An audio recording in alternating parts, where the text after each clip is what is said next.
Olá, pessoal, sejam bem-vindos. Hoje inicia um novo projeto no Templo da Estrela Azul. Nós estamos em São Caetano, fomos fundados em 1937 e o projeto é para o corpo mediúnico, então.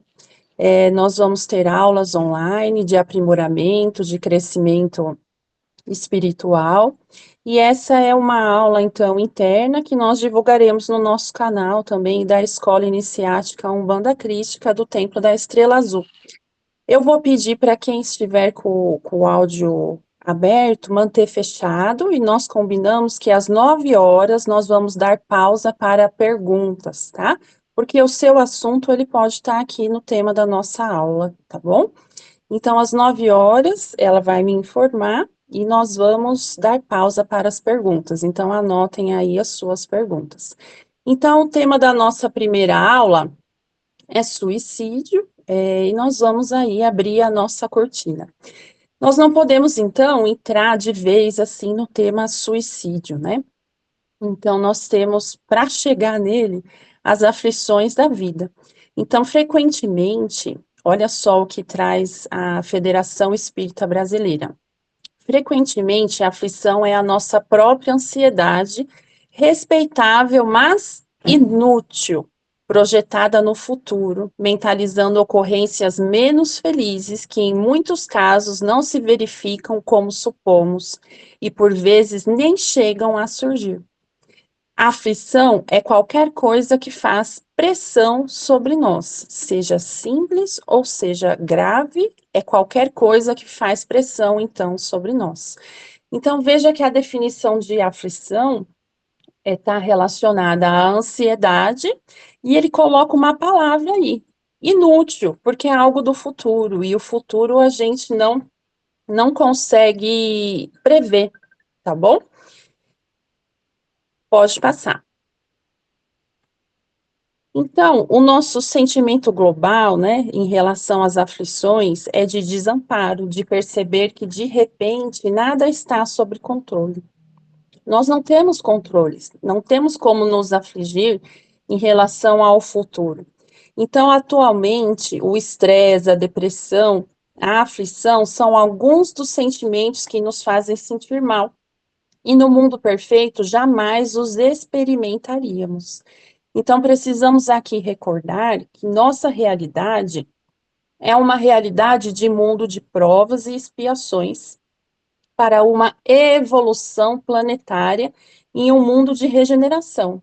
Ah, mas no mundo de regeneração, nós não teremos mais aflições? Nós teremos dificuldades, sim, mas teremos mais consciência da vivenciação dessas aflições, de como passar por elas, tá?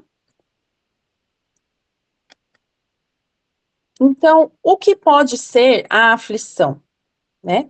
A aflição é uma enorme e incontrolável carga de trabalho em nosso dia. Pode estar relacionado à nossa vida profissional? Pode. A quantidade de estresse que nós temos no ambiente profissional é bastante, né? Igualmente, a morte de uma pessoa querida. Pode facilmente uma pessoa achar que as coisas não estão corretas no mundo porque uma pessoa próxima pode morrer sem aviso. Então, são formas aí de grandes aflições, que não está muito distante da nossa realidade, né? Então, a aflição, ela pode evoluir dessa realidade pertinho de nós, do mundo profissional, da perda de um ente familiar, ela pode evoluir para estados de depressão. E olha só o que está escrito aí. Da mesma forma, os que sofrem de depressão quase sempre não sabem por que estão deprimidos. Olha só. E quando sabem o motivo, na maioria das vezes existe algo fora de seu controle. Então a pessoa ela se deprime sem ter uma noção lógica do que está deprimindo.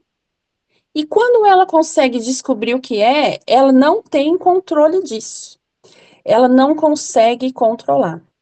Então, veja aí o que o Evangelho segundo o Espiritismo nos traz. Os espíritos, né, pelos que estão em aflição. eles dizem: se é conveniente ao aflito que a sua prova prossiga, o nosso pedido não abreviará. Ó, os espíritos falando. Mas seria falta de piedade o abandonarmos, alegando que a nossa prece não será ouvida. Então, quer dizer, se a prova tem que prosseguir, o pedido de um guia espiritual não vai abreviar a tua prova, mas ele não vai te abandonar. A prece será ouvida. Continuando. Além disso, mesmo que a prova não seja interrompida, podemos obter alguma consolação que lhe minore o sofrimento. O que é realmente útil para quem suporta uma prova é a coragem e a resignação, sem as quais o que ele passa não lhe trará resultados, pois que terá de passar novamente por ela. Então, os espíritos aí explicam que para as provas, para as aflições, se requer coragem e resignação para nós vencermos, né, essa submissão ao destino, aceitando com paciência, sem resistência. Então, você tem que focar a energia no que é possível, tá bom? E aí os espíritos continuam. É para esse objetivo, portanto, que devemos dirigir os nossos esforços, seja pedindo aos bons espíritos em seu favor, seja levantando-lhe o moral através de conselhos e encorajamento, seja, enfim, assistindo materialmente, se isso for possível. A prece, nesse caso, pode ainda ter um efeito direto, descarregando no aflito uma corrente fluídica que lhe fortaleça o ânimo.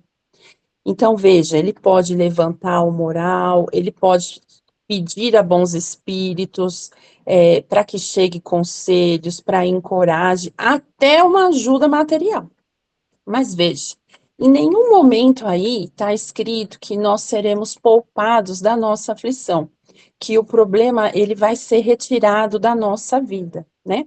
Então, Deus, ele não retira do seu caminho o problema, você vai ter que enfrentar. O que acontece é a forma de como você vai enfrentar isso é a sua escolha. Então, esse problema, essa aflição, você pode enfrentar indo para o fundo do poço, ou você pode enfrentar com resignação, com coragem, junto a Deus, junto a Pai.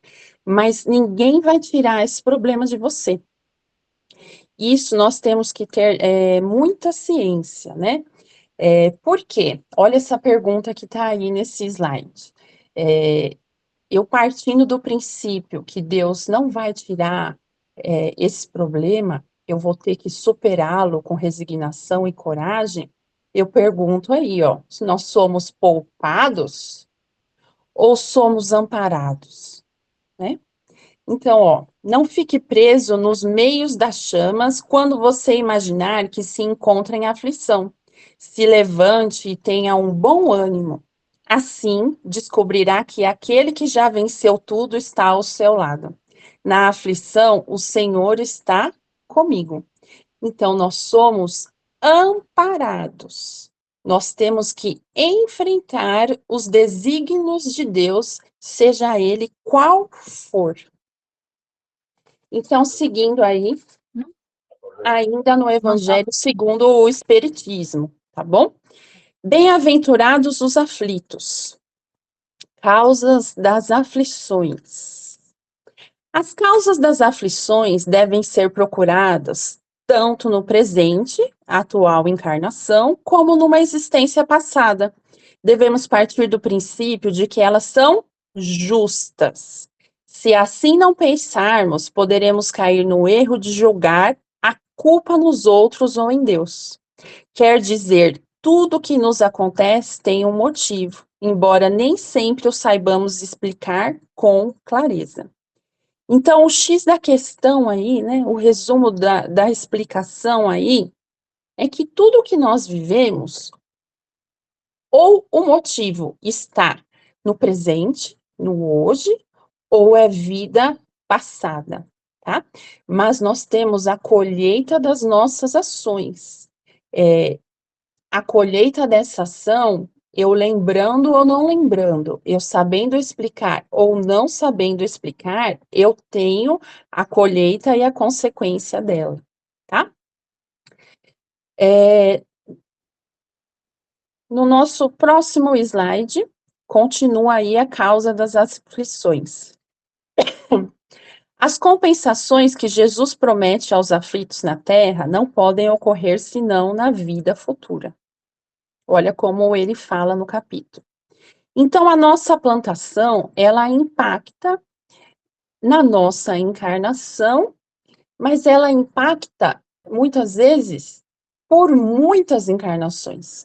O que eu faço hoje não impacta só na próxima, pode me afetar 10, 20 encarnações futuras, dependendo da minha ação, tá bom? Continuando, mas mesmo com esta certeza, compreende-se dificilmente a utilidade de sofrer para ser feliz.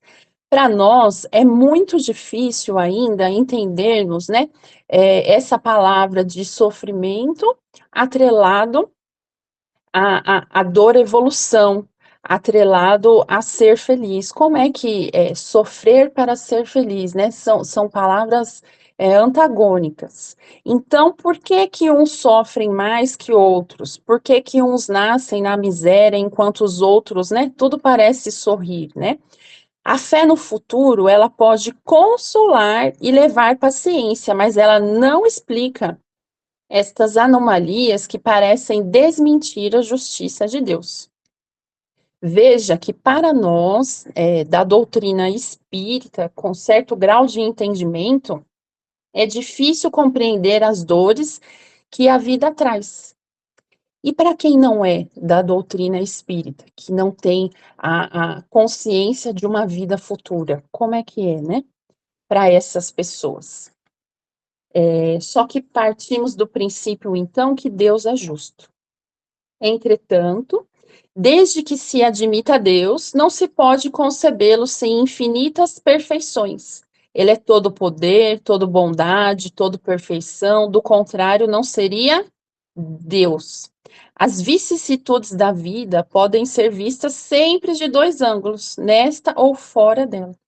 Então, eu e você, tudo que nós estamos passando, e aqueles que nós ouviremos, a pessoa que vai nos pedir conselho, o que ela sofre é dessa vida ou fora dela.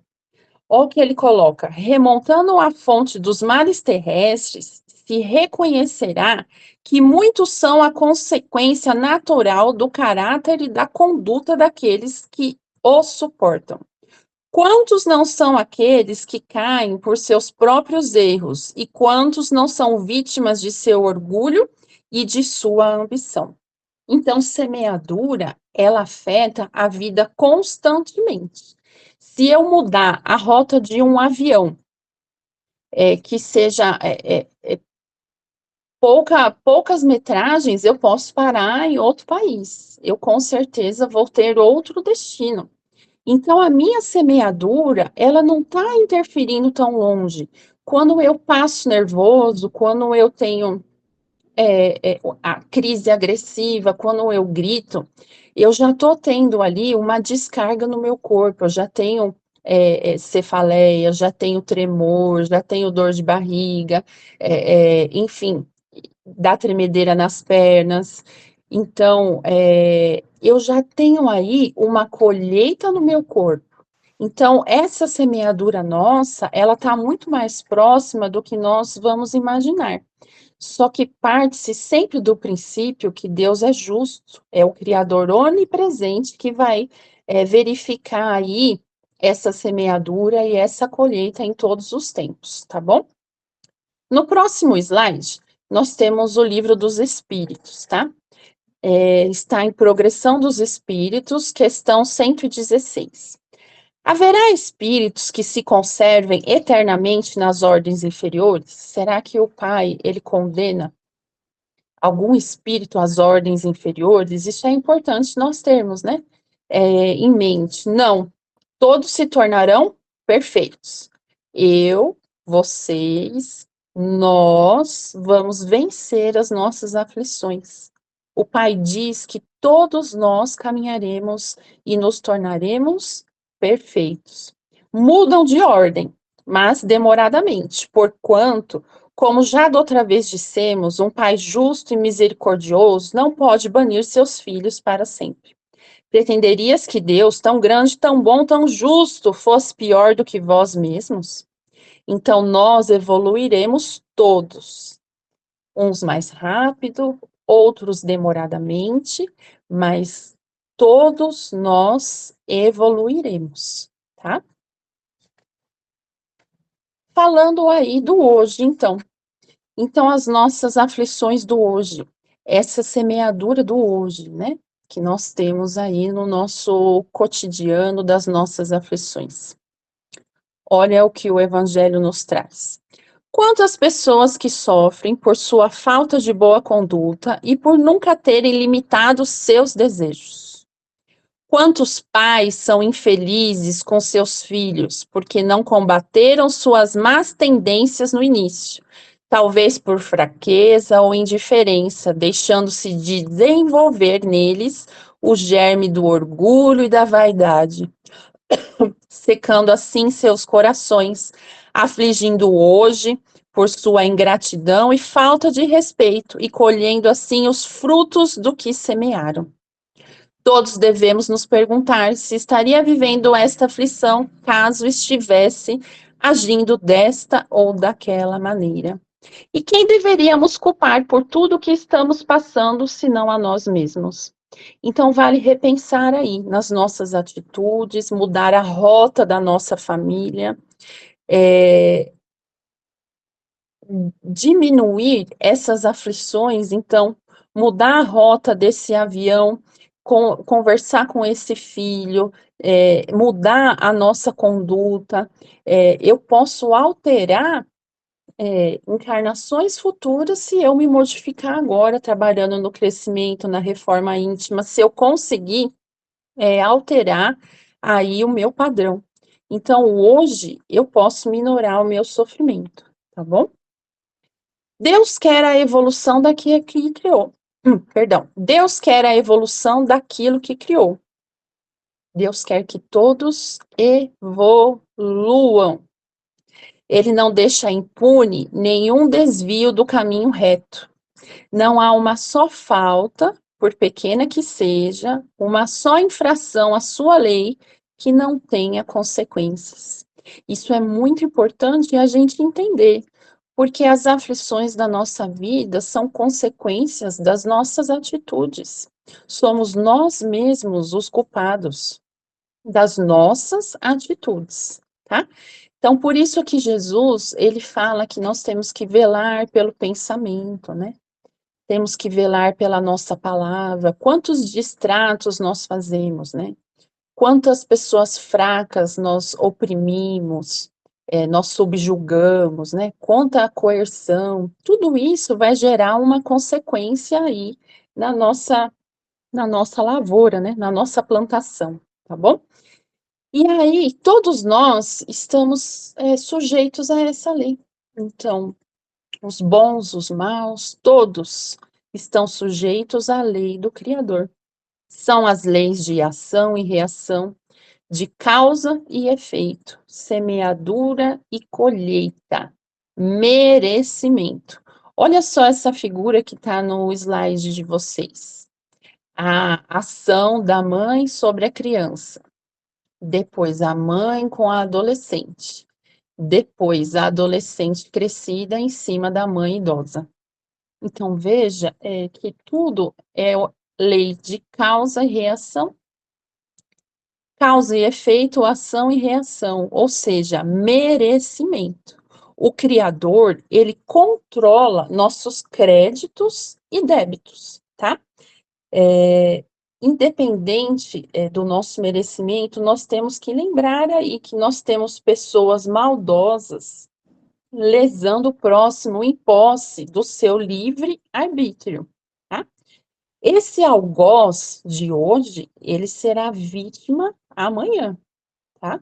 Ele sofrerá as consequências da sua semeadura, tá bom? No próximo slide, nós temos uma balança aí, né? O pai, eu gosto de falar assim, porque a gente não aguenta, é tanto erro nosso que a gente não aguenta. O pai, ele faz um carnê, tá? Ele parcela a sua dívida, porque se ele deixar você pagar tudo de uma vez, você não suporta. Então, ó, o homem não é sempre punido ou completamente punido na existência presente, mas não escapa jamais às consequências de suas faltas. Nossos erros são tantos que o Pai tem que parcelar entre as nossas existências. Tá? E aí, nós entramos no livro Céu e Inferno. Veja que até agora, né, como é importante estudar o Pentateuco de Allan Kardec. Nós estamos extraindo partes do estudo do Evangelho segundo o Espiritismo, do Livro dos Espíritos e agora do livro Céu e Inferno. Tá? Então, ele nos traz o código moral da vida futura, que nada mais é do que os nossos atos geram consequências. E para eu sair desse ciclo, eu tenho que entrar em arrependimento, expiação e reparação. Então, somente entrando nesse ciclo, eu entro no perdão completo. Eu consigo aí caminhar e evoluir. O arrependimento, ele é o quê, pessoal? Ele é o reconhecimento do erro e o desejo de mudança. A expiação, tá falando, é sofrimento moral e físico que corrige falta cometida e apaga os seus traços. Nós estamos num mundo de prova e expiação. A aflição faz parte da nossa evolução, tá? E reparação é a ação prática que anula o mal feito, eliminando a causa e fazendo bem àqueles que foram prejudicados. Ou seja, você destruiu a casinha, você vai sofrer igual a destruição e depois você vai reparar, construir a casinha, deixar aquela família que você afundou perfeita e feliz novamente. Então, é melhor nós darmos a outra face do que sermos a pessoa que bate, tá? Então, ó, os espíritos, eles não podem aspirar à felicidade perfeita, senão quando são puros, tá? Toda mancha lhes interdita a entrada nos mundos felizes. Puros, classificação dos espíritos, livro dos espíritos. Felizes, igual a perfeitos. Nós temos como objetivo alcançarmos a perfeição relativa, porque Deus é a perfeição absoluta, mas nós podemos alcançar sim a perfeição relativa. É nas suas diversas existências corporais que os espíritos se despojam pouco a pouco de suas imperfeições. Ou seja, preciso reencarnar para livrar-me das imperfeições e adquirir virtudes. Esse é o modelo que Deus nos propõe, tá? Então, são muitas e muitas e muitas encarnações, tá bom? Então, Jesus, quando falava de dor, sede e fome, referiam-se à dor e evolução. Então, dor para nós é evolução do espírito, é lapidação da alma. Muitas vezes temos que ser humildes, silenciar, evoluir, é enfrentar, tá? Então, ele coloca aí, Jesus, quando falava de dor, sede e fome, referia-se à dor evolução. A dor incita no crescimento do espírito, impulsionado pela fome de aprender e pela sede de saber. Então, a coragem, a resignação é quando nós falamos: seja feita a tua vontade, meu Pai. E nós seguimos o caminho de Deus e trabalhamos enquanto a recuperação, enquanto a resolução dos nossos problemas, eles não surgem, tá bom? Então, a verdade é essa frase aí. Gostaria que todos lessem essa frase aí. Saibamos sofrer e sofreremos menos. Saibamos sofrer e sofreremos menos. Coragem, resignação, enfrentamento, resolução dos problemas. A paz nasce na mente de cada pessoa. Então, eu posso ter paz em meio ao caos. Em meio às trevas, eu consigo ter paz, tá? Esse trecho está em Reforma Íntima de 2002 do Padrinho Juruá, tá bom? Olha só, considere que a aflição habitualmente se encaixa em três categorias de porcentagem. 40% são aflições relacionadas com o passado. Passado, não posso mudar passado. 50% com o futuro. Futuro. Nós sofremos com algo que a gente nem sabe como vai ser. Amanhã pode estar ganhando a Mega Sena, não pode? E 10% com os assuntos presentes. Então, nós deveríamos realmente nos preocuparmos com esses 10% de assuntos presentes, tá bom? Então, veja só, o sofrimento, então. O homem é quase sempre o agente de sua própria infelicidade. Somos nós os agentes da nossa infelicidade. Ao praticar a lei de Deus, se pouparia dos males e desfrutaria da felicidade tão grande quanto comporta sua existência grosseira. Nós somos agente da nossa própria infelicidade. Porém, nós temos maldade, estamos no mundo de prova e expiação, e nós temos adversários do bem, exercendo o livre-arbítrio deles em serem maus. Continuando, o homem de bem, compenetrado de sua destinação futura, vê na vida corporal apenas uma estação temporária. É como uma estada passageira numa hospedaria. Ele se consola facilmente de alguns desgostos passageiros de uma viagem que deve conduzi-lo a uma posição tanto melhor quanto melhor se preparado. Então, o nosso sofrimento, ele é temporário. A nossa aflição, ela é temporária, tá? Então, fazemos um resumo aí até agora, falando de aflição e sofrimento, de tudo que nós conversamos, com compreensão de aflição e sofrimento para entrarmos em suicídio, tá? Então, qual é o resumo? O resumo é que a pessoa que te procura, ela sofre por consequência das suas ações, da vida passada ou da vida presente, da semeadura que ela fez. Nada foge à consequência dos seus atos. Nada. O caminho para sair da aflição e do sofrimento são dois, ditados pelos espíritos: coragem e resignação. Você, seja qual for o seu problema, pode ser agente da sua paz. Eu posso estar em meio ao caos, em meio à aflição e posso me manter em paz, confiante em Deus, no Criador, nos guias, na luz que apara. O problema, ele deve ser enfrentado. O Criador não retirará o problema do seu caminho. Ele vai te amparar para seguir firme e confiante em enfrentar esse problema, tá?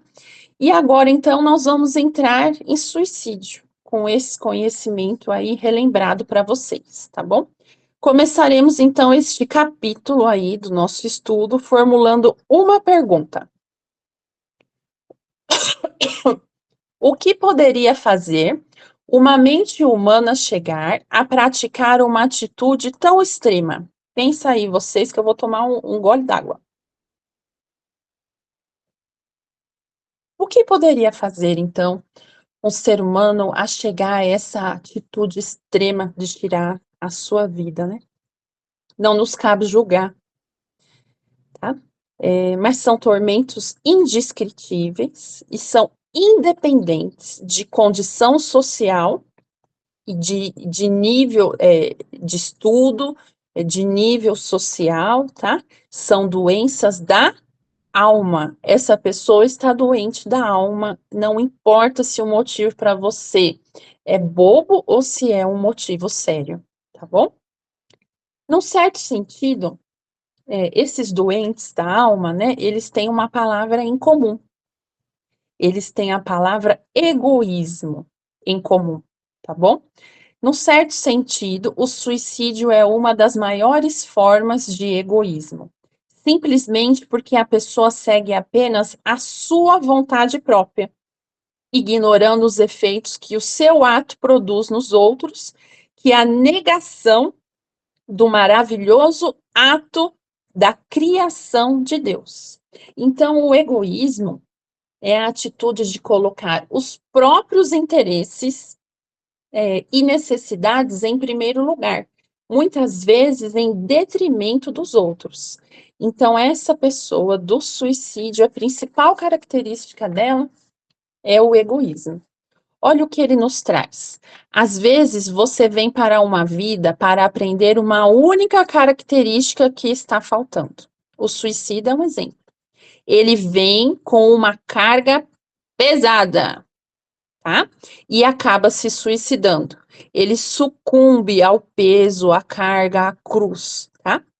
Então, nós vamos chamar a vida na Terra de ano letivo, tá bom? Ano, lembra lá da série que nós estudamos? Primeira série, segunda série, terceira série, tá? O nosso corpo é o uniforme. E o seu uniforme tá bonito aí? O planeta é a escola, tá bom? E você, então, é enviado a uma série. Cada vida é uma série no nosso planeta, tá bom? Então, nós temos graus de evolução, graus de série. Ao longo da vida, então, certas coisas acontecem e não são livre-arbítrio. Como assim não são livre-arbítrio? São experiências que esses professores preparam para que a pessoa aprenda algo, mas ainda assim existe o livre-arbítrio. Então, seja, em primeiro lugar, nós temos a colheita do que nós plantamos, correto? Em segundo lugar, se nós estamos num ano letivo, né? Nós estamos lá na segunda série, terceira série, nós temos um professor. E esse professor, ele encaminha lições no meio da nossa jornada. Então, nós temos experiências na nossa caminhada, tá? Que são as lições, é essa carga que nós carregamos, tá bom? Então, dentro dessa sala de aula, o aluno, ele não escolhe o currículo. Você escolhe o currículo lá, quando você se matricula, vou fazer a terceira série, aí você fala, você escolhe o que você quer estudar? Não, o professor, ele já tem ali o que você vai estudar, tá? Mas, por exemplo, ele pode escolher fazer amizades com o colega do lado ou não, ele pode estudar mais ou menos, ele pode quebrar a carteira, não pode? Então, a postura do aluno dentro da sala de aula é nosso livre-arbítrio. O currículo que o aluno irá estudar, ele é programado. Como o aluno reage a esse currículo, é livre-arbítrio, tá bom? Essa é a nossa jornada encarnatória, nosso ano letivo, como nós reagimos ao que nós temos que aprender da nossa colheita e as lições que os professores vão colocar na nossa vida. E se você não passa, né? Se você repete de série, né? Você vai passar da quinta série para a sexta série, se você não cumprir aí o currículo, você repete de ano, correto? Então, aprender, superar problemas, os desafios, as séries, são as nossas classificações como espíritos até chegarmos a espíritos puros. A nossa reação aos problemas, a tudo que nos acontece, é o nosso livre-arbítrio. Mas eu gostando do problema que eu tenho nessa jornada encarnatória, ou não gostando, como nós falamos anteriormente, não vai ser tirado de nós. Então, agora nós vamos ver motivos que nos fazem vamos colocar assim, né? Nos levam a repetir a série, nos levam a repetir de ano, tá bom? Então, veja só. As principais causas dores que levam as pessoas ao suicídio são relacionadas a seguir: solidão. Solidão eles colocam como viver sozinho, solteiro, separado, viúvo, divorciado, sem filhos, tá? Negligência, abandono familiar, violências, maus tratos, abusos de todo tipo, principalmente quando ocorrem na infância. Traumas emocionais levam ao suicídio, pobreza extrema, fanatismo religioso, aquelas pessoas que dão a vida em nome da religião, né? Orgulho ferido, esgotamento nervoso, desemprego ou aposentadoria. Quando temos recessão econômica, aumenta o número de suicídios. Perdas afetivas recentes, quando nós perdemos entes queridos, né? Falecimento. Moléstias consideradas incuráveis. Quais são as moléstias que levam ao suicídio? Tem um estudo que fala quais são as mais recorrentes. Então, trauma medular, epilepsia, esclerose múltipla, lúpus, Parkinson, DPLC, que é a doença pulmonar obstrutiva crônica, câncer e HIV. Alcoolismo, drogatização, indução de terceiros encarnados ou desencarnados, nós vamos falar disso. Veja só que está aí nos motivos. Indução de terceiros, encarnados ou desencarnados. Desesperança, desespero, desamparo. Personalidade, são pessoas impulsivas, agressivas ou de humor instável, pouca resiliência, tá? População, qual é a população? Indígenas, adolescentes e população de rua são os mais afetados aí nas causas. Nós temos aí uma causa que não estava no slide anterior, mas faz parte, que são os distúrbios mentais. Coloquei um slide só para esse. Acho que não está dando para enxergar, né? Vocês têm que ampliar aí. Então, o suicídio, em mais de 90% dos casos, caberia um diagnóstico de transtorno mental. Então, dentro do diagnóstico de transtorno mental, o mais recorrente é a depressão. Ela é mais prevalente e mais associada ao suicídio, tá? E ela é incapacitante e ela é crônica, tá bom?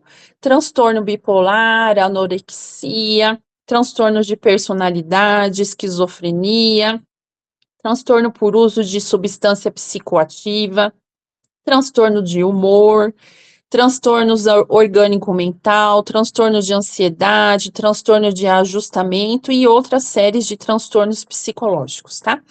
Então, a doença mental, ela tá aí porque ela altera a percepção da realidade. Só que com um tratamento adequado, o desejo de se matar, ele desaparece, tá? Então, a pessoa que desabafa com você, ela é doente. Em mais de 90% dos casos, ela precisa de ajuda profissional, ela precisa de terapia, ela precisa de psiquiatra, ela precisa de acompanhamento profissional. Nós estamos falando aqui que todas as pessoas que vão cometer suicídio possuem mais de 90% dos casos distúrbios mentais. Então, a parte espiritual, ela vai amparar, mas ela não é o tratamento. Essa pessoa tem que estar com um psiquiatra e um psicólogo, tá? E muitas vezes medicada, tá bom?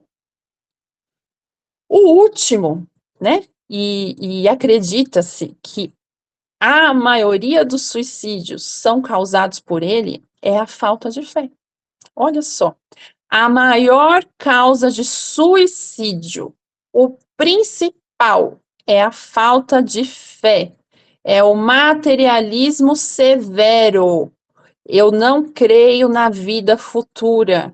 Eu não desperto a centelha divina. O meu propósito não é Deus. Eu não tenho propósito de uma vida futura. Eu não entendo aonde eu estou. Eu não entendo as consequências. Eu não consigo entender. É a falta de fé. A fé, ela fortalece a alma, ela é alimento espiritual, ela oferece condição de suportar os embates da existência, suportar as crises, ela é recurso divino não esgotável. Ela é inesgotável. Caminhar com Deus é inesgotável. Olha o quadrinho roxo.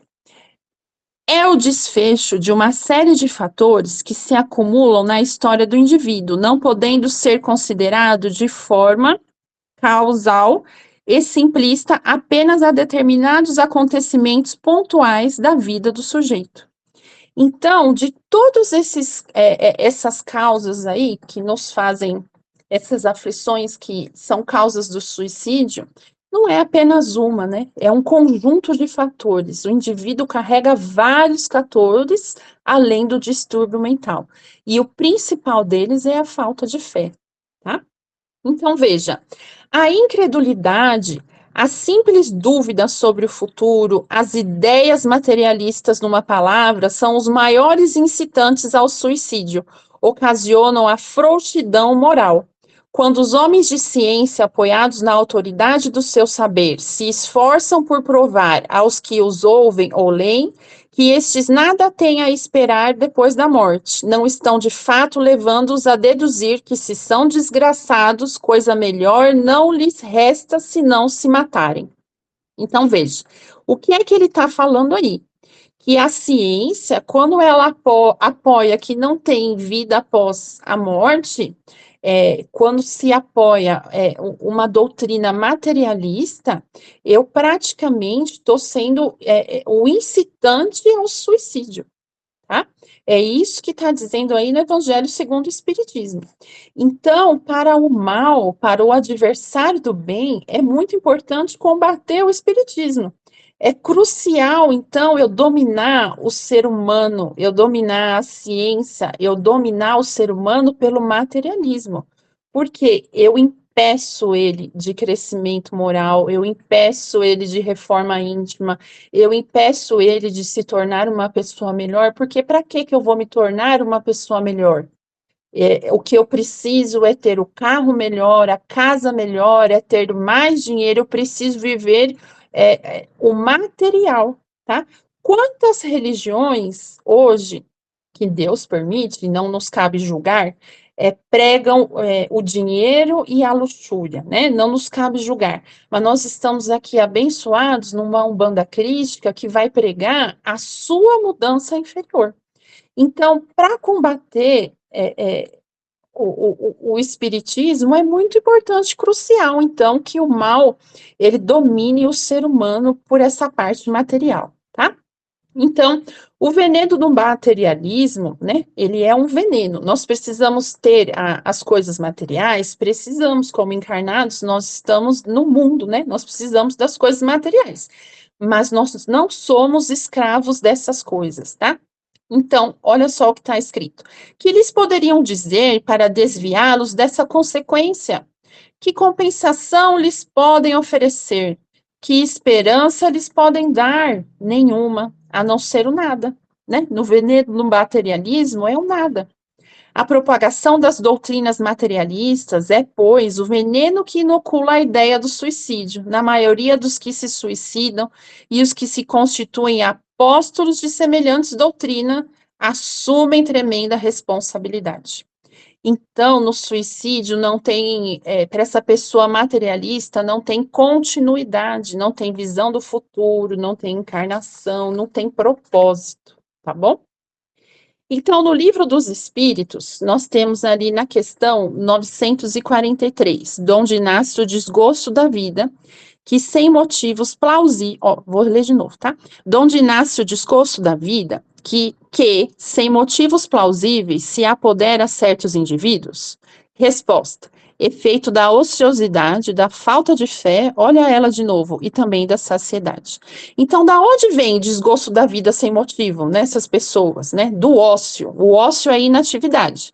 Leva o indivíduo a não ter um propósito em sua vida evolutiva, entrando no campo da apatia e do desprazer. Da falta de fé, faz com que ele perca a esperança sobre a existência de um caminho consistente que justifique sua estado aqui no planeta. Da falta de saciedade, ele não tem satisfação da vida, que implica na carência, na ânsia e na desarmonia em que o sujeito se encontra, causando desequilíbrio em seu ser. Então, todo suicida, ele presume que a morte é o fim do amargor, sem saber que o desespero é a porta para outra dor, tá? Então, a ilusão do suicida é que com a extinção do corpo, todos os problemas e dores cessam, mas o suicida sai do sofrimento para entrar na tortura. Então, ele acha que vai parar a dor. Por quê? Ele só acredita no materialismo, né? Falta fé nessa pessoa. Olha a resposta. Olha a pergunta 950. Que pensar daquele que se mata, na esperança de chegar mais depressa a uma vida melhor? Resposta: outra loucura. Que faça o bem, mais certo que estará de lá chegar. Pois matando-se, retarda sua entrada no mundo melhor e terá que pedir lhe seja permitido voltar para concluir a vida a que pôs termo sob o influxo de uma ideia falsa. Uma falta, seja qual for, jamais abre a ninguém o santuário dos eleitos, o reino dos céus, né? Eu tenho que concluir, então, o ano letivo. Eu tenho que passar a série, sendo ela desagradável ou não, tá? Então, veja só, o que o Espiritismo faz? Esse livro, O Céu e o Inferno, ele é de 1865, 160 anos atrás.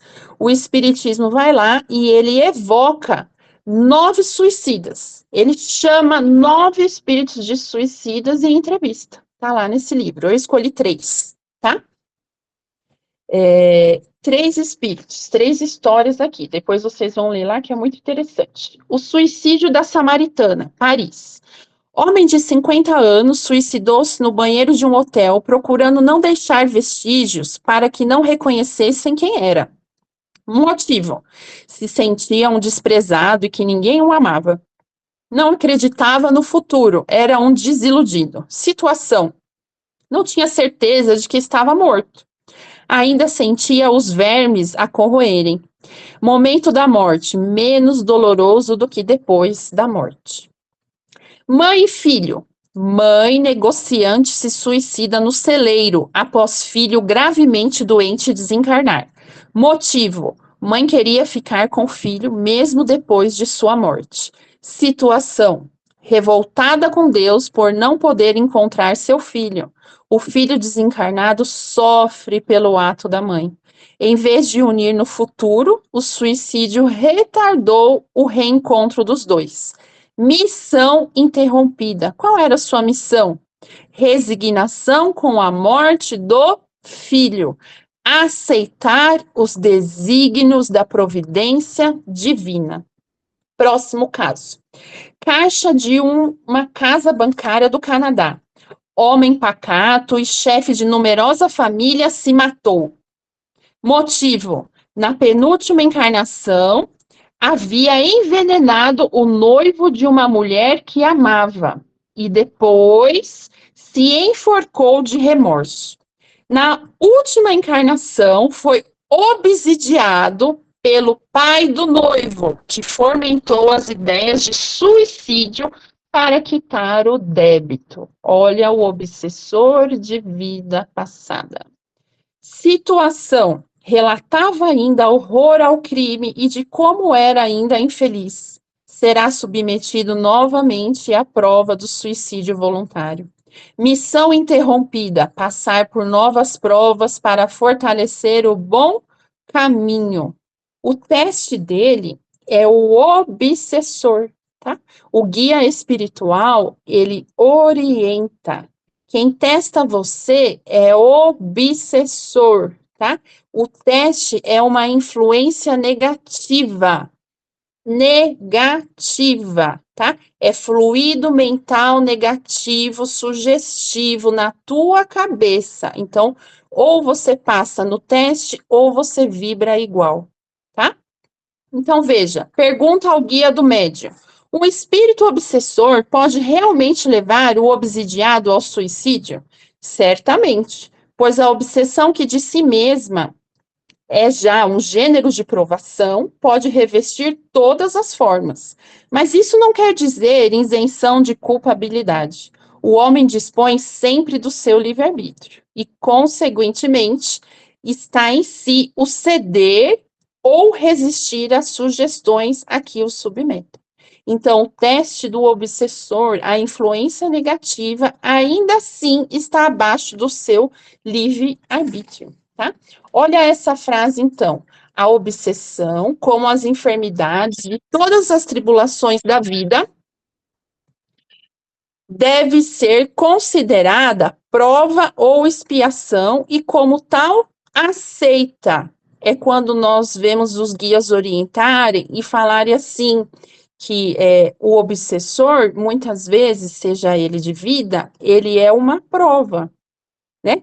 É a lei de Deus na reação, na semeadura, consequência. Como é que eu vou me livrar, vou passar nessa prova, né? Quando eu me modifico a minha mente, modifico o meu emocional, tem o crescimento interior, e isso vai refletir naquele espírito que me obsedia. Então, grava isso. A obsessão, ela é prova ou expiação. Ela é o seu teste, tá? Mãe, Pergunta 944. se quiser aproveitar para abrir para as perguntinhas. Tá. Se alguém tiver pergunta, levanta a mão, por favor, senão eu vou continuar, tá bom? Aí a Regiane me sinaliza se alguém levantar as mãos, tá bom? 944. Não é sempre voluntário o suicídio, né? Então, nós temos o suicídio de uma forma inconsciente também, tá? Olha a resposta. O louco que se mata não sabe o que faz. Devemos considerar a questão do suicídio indireto ou não premeditado, que é aquele em que o indivíduo, pelos desregramentos a que se permite, embora sem a menor intenção de se matar, atenta contra a sua organização física e psíquica, pelos meios mais diversos, como álcool, droga, tabaco, excesso alimentar, tá aí no livro, tá? Dos espíritos. Ausência do autodomínio, a inadvertência com o trato com os semelhantes, dando vazão para a irritação, cólera e impaciência. Na irritação, cólera e paciência, 15 milésimos de segundo, seu cérebro irracional pega a arma e mata a pessoa, tá bom?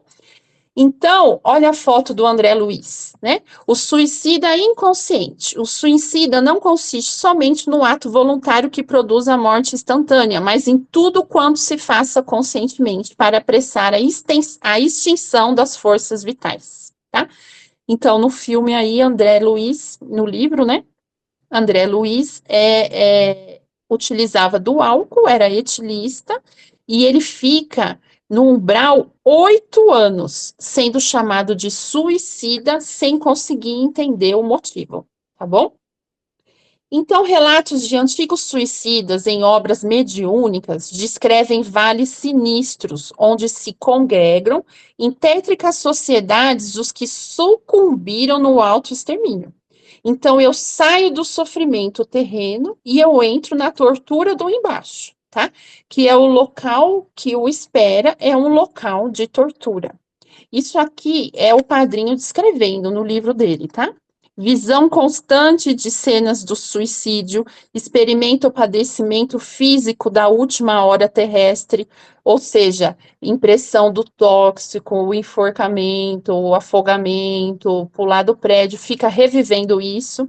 Recordação aflitiva dos familiares perdidos na insânia, saudades da vida, vida que este não soube valorizar por não confiar na ajuda de Deus, que sempre chega no momento adequado, solidão, trevas, pesadelos horrendos, ataques de entidades cruéis, sinistras gargalhadas, acusações e blasfêmias. Então, são variados os efeitos psicológicos e diversas repercussões morais tornam a presença do suicida no mundo espiritual um inferno. Onde está, ficará, não sabemos quanto tempo. Tudo depende de uma série de fatores inerentes à própria lei da justiça, tá? Do tempo, ou seja, do tempo de Deus. Então, isso nós chamamos de causa e efeito.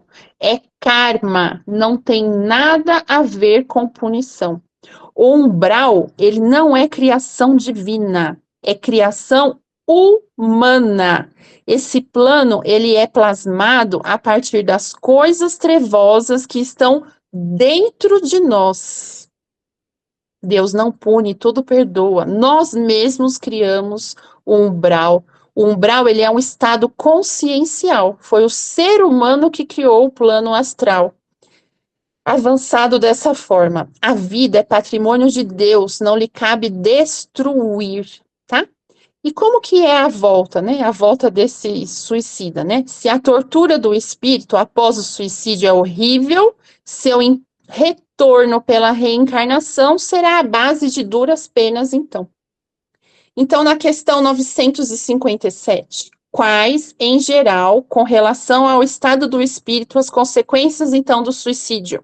Resposta: muito diversas são as consequências do suicídio. Não apenas determinadas. Em todos os casos, corresponde sempre à causa.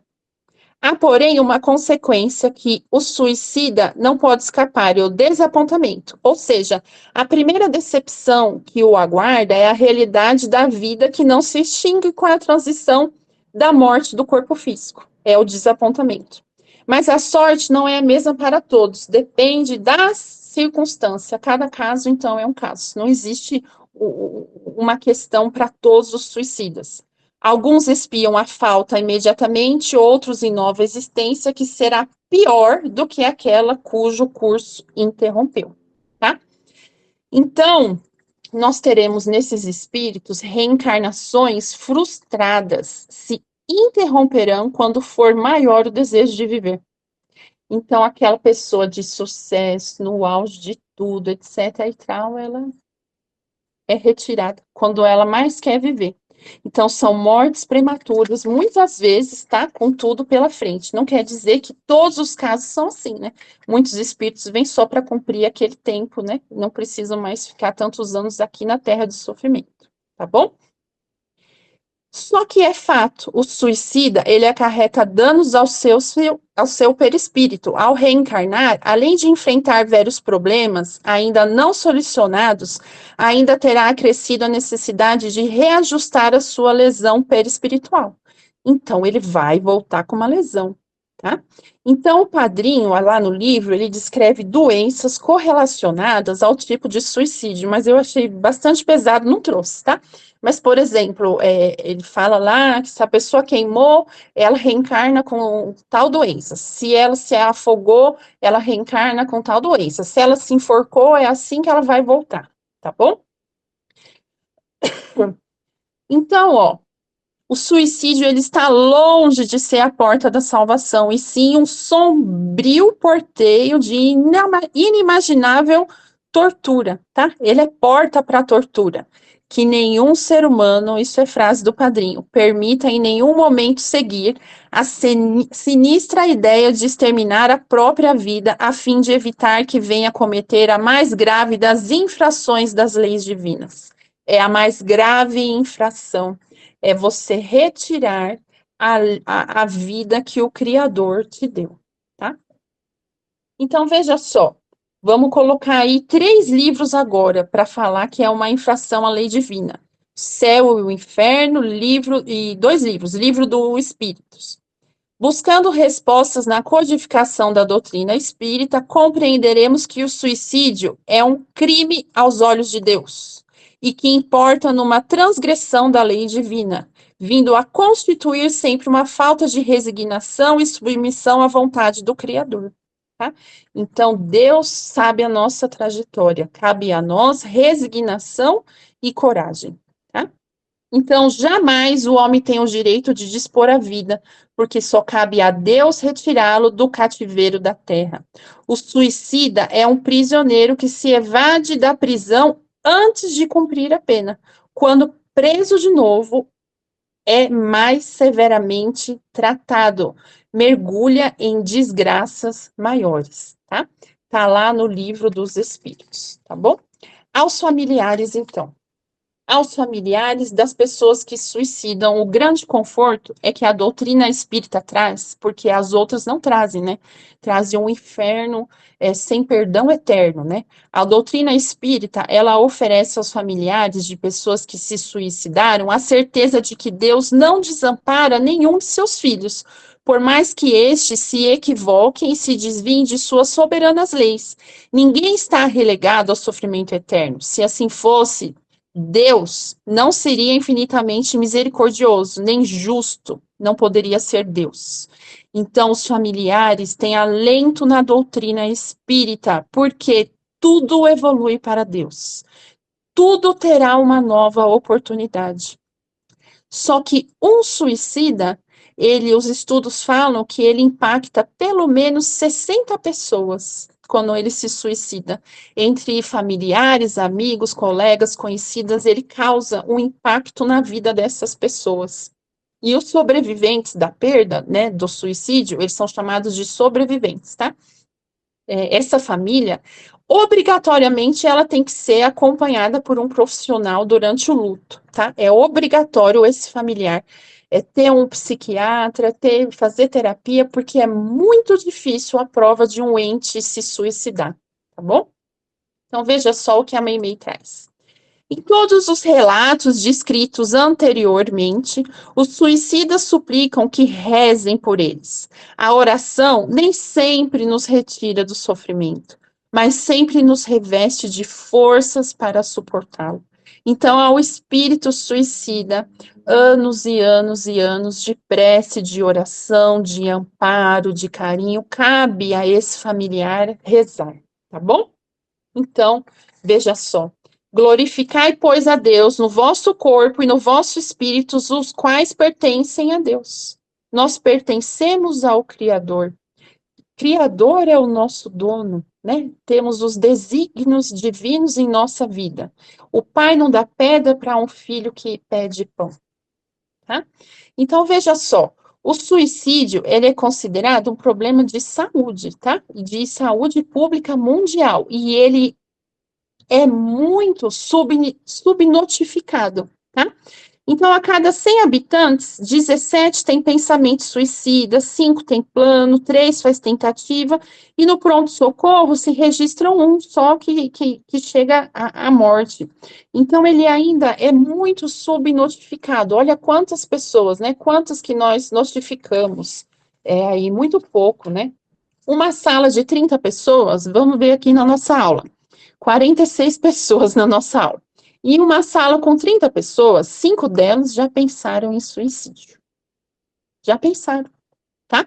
A cada 45 minutos, né, na nossa aula aqui, um brasileiro morre vítima de suicídio. Quando eu terminar a aula, nós teremos 2 pessoas, então, vítimas de suicídio. Um suicídio afeta, em média, 5 a 6 pessoas. São chamados sobreviventes também. Aí ficou pequenininho, né? Vocês aumentem aí, tá bom? Os índices são maiores entre pessoas acima de 65 e 70 anos de idade, cerca do dobro em relação à população geral. Dava para imaginar que idoso se suicidava? E do sexo masculino, pessoal, tem que ser homem mesmo, né? Por que do sexo masculino? Veja só, é um estigma do homem.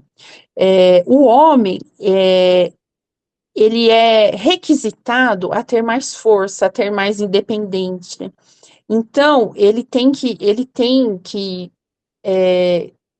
se firmar, né? Ele precisa ter esse firmamento.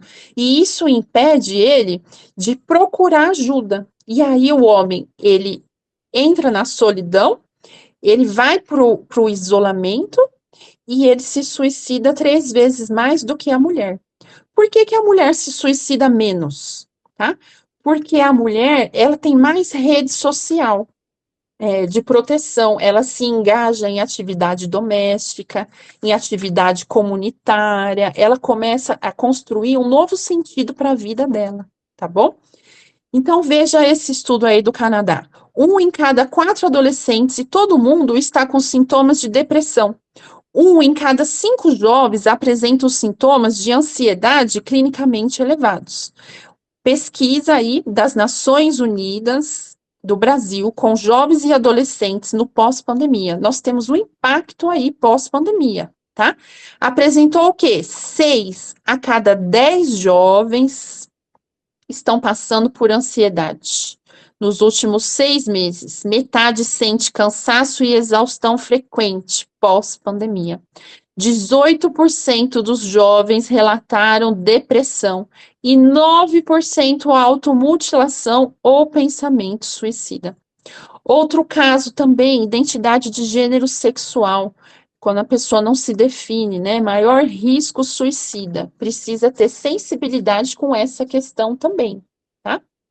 Então, ó, mais dados. 800 mil suicídios por ano no planeta. É muito, né? Um suicídio, então, quando eu falo de planeta, a cada 40 segundos eu tenho um suicídio. Segunda maior causa de morte entre pessoas de 15 a 29 anos. 10,8 mortes a cada 100 mil pessoas. 9,8 mortes a cada 100 mil pessoas se for América, tá? 6,5 mortes a cada 100 mil pessoas se for Brasil.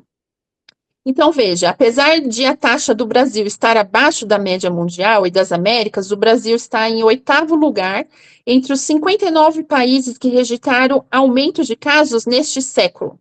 118 registraram diminuição e 6 ficaram estáveis. Apenas 10 países pioraram mais que o Brasil. Então, o Brasil está em 8º lugar, né?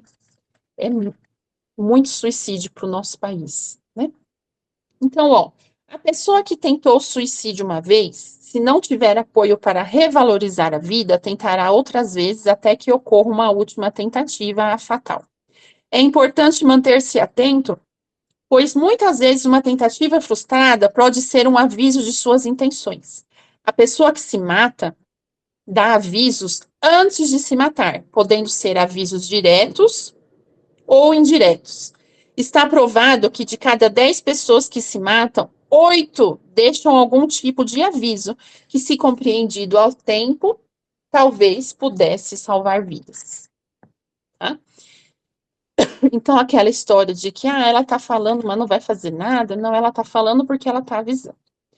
Então, ó, ninguém prevê quando a pessoa vai se matar, tá bom? Nós temos avaliações, temos riscos, temos escalas, temos classificações. Eu escolhi essa para trazer para vocês. Primeiro grau, graus de intencionalidade do suicida, tá? Primeiro grau, falar em suicídio ainda é um baixo risco, né? Porque a pessoa está tendo um apoio familiar. O que é falar em suicídio, pessoal? Eu desejaria não ter nascido. Eu preferia estar morto. Caso não nos encontremos amanhã, é um anúncio, tá? Isolamento social começa, alteração de humor, impulsividade, baixa autoestima. A pessoa começa, às vezes, um sinal de alerta a organizar a despedida, tá? Você questiona ela, tem planos para o futuro? Sem planos para o futuro, né? Vale a pena viver? Não vale a pena viver. Se a morte viesse hoje, seria bem-vinda? Sim, seria bem-vinda. Tá? Segundo grau, olha aí, a ideia ou pensamento suicida em que o ato existe virtualmente. Então, aquilo começa a criar vida, tá? Uma rigidez de pensamento frequente, é recorrente, ela começa a pensar em morte o tempo todo. Terceiro grau, a ameaça suicida, em que a pessoa anuncia o seu ato. Então, ela já está entrando aí no alto risco, tá bom? O gesto suicida e anunciar o seu ato ela não está prevendo o momento, mas ela começa a preparar aquilo. Como que ela prepara aquilo? Ela começa a acumular medicamento, ela começa a comprar arma, ela começa a escrever carta, tá? Ela já está planejando aquela situação, tá bom? Quinto grau, a tentativa de suicídio ambivalente, que é aquela confusa, incerto, impreciso, é aquela meio desorganizada, mas é uma tentativa de se matar, tá? Presta atenção que a automutilação que os jovens fazem já está nesse quinto grau. A automutilação está no quinto grau. Atenção que não é um cortezinho, ele faz o corte porque a dor da alma dele é tanta que ele prefere sentir a dor física. Mas aí já está no quinto grau, tá? Sexto grau, a tentativa de suicídio deliberada, que é a intencional, que aí ele vai fazer mesmo. Quando que ele faz isso daí, pessoal? Quando ele tem uma rejeição, um fracasso, ele tem uma negatividade, uma coisa ruim que vai desencadear isso. Ele está numa realidade distorcida, ele não tem perspectiva, ele não tem o presente dele e o futuro são sombrios, tá? Então, veja, a partir do quarto grau, essa pessoa, ela não pode mais ficar sozinha. E o espaço em que ela se encontra tem que ser monitorado, tá? E sétimo grau é o suicídio, então, propriamente dito. 50% dos que se suicidaram já tinham tentado anteriormente, tá? Então, metade já tinha tentado antes, já deu o sinal que ia fazer, tá bom? Eu vou responder pergunta daqui a pouco, tá bom, Elaine? Que eu tô um pouquinho atrasadinha, tá? Aqui um pouquinho mais para frente, aí eu já te chamo, tá bom? Então, veja só como a nossa sociedade, ela interpreta aí o suicida. O suicida não tem direito a seguro de vida, o suicida era excomungado pela igreja, perdia direito a voto fúnebre, a ser enterrado no cemitério cristão. O suicida é visto como fraco, covarde e não doente, como ele é, tá? Frase de médico que deveria auxiliar. Se é para se matar, por que não faz direito? Olha só, como que o médico pode falar isso, né? Segundo o Centro de Valorização da Vida, o suicídio foi e continua sendo um tabu entre a maioria das pessoas. É um assunto proibido e que agride várias crenças religiosas, tá? Então, eu trabalhei num hospital, né? Eu acho que eu recebi uns 15, 20 tentativas de suicídio, tá? Um deles me marcou, né? Era uma menina, ela tinha pulado do viaduto do chá. O viaduto do chá é baixo, eu recebi muitos de lá. E não mata, mas quebra as pernas, quebra a mandíbula, quebra os braços, foi o caso dela. E ela estava na sala de cirurgia. E aí o anestesista virou para ela, né? Não sei por que, aquele homem infeliz, né? Você, por que você fez isso? Né? Desse jeito. Era uma menina de uns 16 anos, assim, mais ou menos. Aí ela respondeu, ela falou assim para ele: então, o meu irmão foi embora de casa. Ele fugiu e me deixou sozinha. Ele, mas e seu pai, sua mãe? Ela falou assim: meu pai bebe, me estupra, a minha mãe é drogada. Então, ela realmente não tinha suporte nenhum. Quem é a gente para julgar, né? Então, vamos lá. 10 mitos sobre o suicídio. Falar sobre suicídio pode encorajá-lo. Não, gente, ajuda. Conversa abertamente sobre suicídio, ajuda a prevenir, porque alivia a angústia e o desespero. É alívio da dor, a pessoa precisa conversar. Somente os doentes mentais ou clinicamente deprimidos fazem sérias tentativas de suicídio.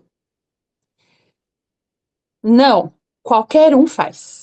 Se uma pessoa já pensou seriamente em se matar, ela será sempre um suicida. A maioria das pessoas que se mata dá sinais, muda o comportamento. Ela, como fala, ela demonstra aquilo, mas ela nunca vai ser sempre um suicida. Ela pode ser tratada e ela pode caminhar, tá? O suicídio é um ato de covardia ou coragem? Não, é um ato de Dor da alma. Pessoas que se matam não avisam ninguém? 90% avisa, tá? Fala abertamente. Pessoas que se matam sempre deixam alguma mensagem? Às vezes não vão deixar, tá? Quem fala sobre suicídio está tentando apenas chamar atenção? Não. É o primeiro grau ali de intencionalidade. A melhoria do estado emocional elimina o risco do suicídio? Não. A primeira semana é o período mais crítico, tá? Quando a pessoa melhora, é mais crítico. Quando ela sai do hospital, é o período mais crítico, porque ela tá toda confusa, ela tá em crise e ela pode cometer o ato de novo. Depois que uma pessoa tenta se matar, é improvável que ela tente novamente? Ela vai tentar, até conseguir. Uma tentativa de suicídio mal sucedida significa que a pessoa não estava realmente determinada a se matar? Ao contrário, tá? Costumam ser, deixa eu ampliar aqui, pessoas costumam ser ambivalentes sobre viver ou morrer. Muitos tomam veneno impulsivamente, mas logo depois se arrependem. Daí a importância do apoio emocional para essas pessoas, tá? Então, ela pode ser que ela se arrepende muito tempo depois, e às vezes a dose errada não dá mais tempo dela tentar voltar aí no caminho, tá bom? Então, os motivos de suicídio são de ordem passageira e humana, as razões para viver são de ordem eterna e sobre-humana. Então, o nosso sofrimento, ele passa, a razão para viver, ela é eterna. Então, olha só, ela não quer se matar, ela quer cessar a aflição, ela quer parar de sentir dor, ela quer parar de sofrer, tá? Isso que a pessoa quer. Então, não é possível até hoje explicar porque algumas pessoas enfrentam as mesmas situações e não cometem suicídio. A ciência não consegue ainda esclarecer. Pessoas em situações piores não cometem suicídio, tá? Então, veja só esses quadrinhos aí, esses desenhos, né? Trouxe 2 desenhos para vocês. Olha só, tô triste. Ah, fica feliz. Ah, melhorei automaticamente. Obrigado por esse conselho incrível. Isso não é empatia, né, gente? Empatia é conexão, é você se importar, né? Olha o quadrinho do lado. As pessoas dizem, essa fase ruim vai passar. Apontam algum caminho. Sugerem rotas mais fáceis, quando na verdade só preciso de alguém para esperar comigo. Ela se sente, na verdade, são doentes da alma. Se sente impotente, fraco, ela precisa enfrentar as dificuldades, ela se julga inferior, incapaz, ela é vítima da sociedade, ela despreza a força que ela tem. Os problemas, eles têm uma dimensão maior, ela se vê impossibilitada de resolver. Então, sem a julgar, nós temos que estar presentes junto dessas pessoas, tá? Aspectos que podem atuar como proteção para o comportamento suicida na adolescência: sentimentos de bem-estar, autoestima elevada, capacidade para buscar ajuda em situações necessárias, abertura a novas experiências, flexibilidade emocional. Vou tomar um gole, hein? Confiança em si mesmo, capacidade de resolução de problemas, viver em uma comunidade. Tempo da Estrela Azul é uma comunidade. Ter uma família compreensiva, ter amigos, ter competência escolar, autoestima elevada, religiosidade, estar empregado são fatores protetivos, tá? Crianças na casa, fatores protetores. Senso de responsabilidade com a família, fator protetor. Gravidez desejada, fator protetor. Como nós podemos ajudar? Sugerir o tratamento médico especializado, psicoterapia, reforçar a importância de compreender a complexidade da ideação suicida e necessidade de apoio e esclarecimento. Sugerir tratamento espiritual, face à obsessão, sintonias e fortalecimento do ânimo. Tá? Então, a pessoa que está numa crise suicida se percebe sozinha e isolada. Nessa hora, é fundamental ter alguém para ouvi-la, Acolher, sem crítica ou conselho, simplesmente ouvir. Tem algo que eu possa fazer para te ajudar? Com acolhimento, a pessoa pode sentir abertura para desabafar com você, tá? Então, a solução é o amor, é o auto-amor, a busca do sentido existencial, que é a força impulsionadora para o progresso. É preciso ressignificar a dor e o sofrimento. Existe livre-arbítrio aí, tá? O tempo todo, essa pessoa, independente de toda ajuda, ela tem livre-arbítrio e Deus não interfere nesse livre-arbítrio, tá bom? Então, essa pessoa, ela precisa de fatores protetivos, tá? Relacionamentos significativos, desfrutar da proteção que a família proporciona, né? Ser importante para a família, compartilhar amizade, conviver com pessoa querida. Atração pela vida, amor pela vida, vontade de viver, momentos que a vida oferece, entendimento que a vida vale a pena ser vivida, que a vida é bela, planos para o futuro, tem que ter plano, realizar conquista, realizar sonhos, o que faz parte da vida, o desejo de colocar em prática todos os projetos de vida. Aspectos relacionados ao eu. Ela precisa buscar o seu equilíbrio interior, a sua realização profissional, a vontade de aprender a cada dia, a busca pela felicidade. Virtudes relacionadas à espiritualidade, humanidade, justiça e transcendência. A certeza que a vida é um presente divino, fazer o bem, acreditar em dias melhores, tá? Essa pessoa, ela precisa exercitar a arte da imperturbabilidade. Seja qual for a tensão, diga: Deus me está mantendo calmo e tranquilo.